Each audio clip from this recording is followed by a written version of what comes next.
Consciousness does not exist, you feel like an observer, a self behind your eyes. But what if that's just a story? The sense of you is the most convincing illusion ever created, a ghost in the machine. This self is a character, a label created by thought so the story of a life can be told. Like a ghost haunting a house, the self is just a name for a collection of thoughts and sensations. There's no little person inside your head, only mental activity creating the sensation that someone is there. The story creates a narrator, and that narrator is you. But the narrator is not separate from the story.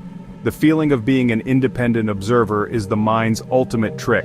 When you search for this self, you find nothing. Only the search itself, another part of the story. The ghost believes it's alive, but it's just a shadow. Look closely and you'll see, there's no one there. The mind is a relentless storyteller, spinning tales to make sense of the world. At the center of this narrative is the self, a protagonist in a vivid dream. In dreams, the you inside feels real, just like the you who is awake. The mind creates a simulation and a character to experience it, but the dreamer and the dream are one. There is no one having the experience, there is only experience.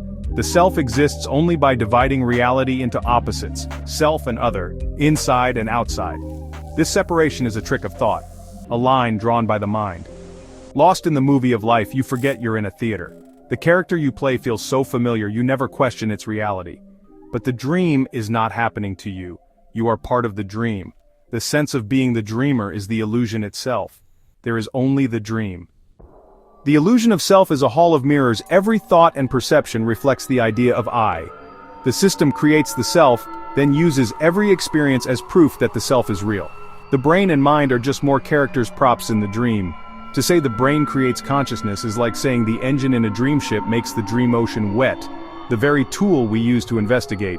The mind is what creates the illusion. Any attempt to find the self just adds another layer to the story. The question, who am I, assumes there's an I to be found. The world you see is a model built by the mind with you at the center, but this perspective is just a mirror, reflecting the image of the one looking. The feeling of being a self is a reflection, real-seeming but without substance. It's an image, endlessly reflected with nothing at its core. Imagine your life as a movie being filmed. You feel like the main character and the director, but what if you're just the image captured by the lens? The camera, perception, records everything, but there's no one behind it.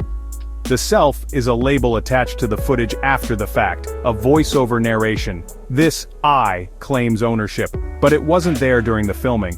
Even awareness is just another character in the movie. The idea of a silent watcher is a scene, not the screen. The camera films itself filming, a self-referential loop. There's no outside vantage point, no escape from the film. The sense of self is a ghost created by the camera's gaze. The movie plays in an empty theater.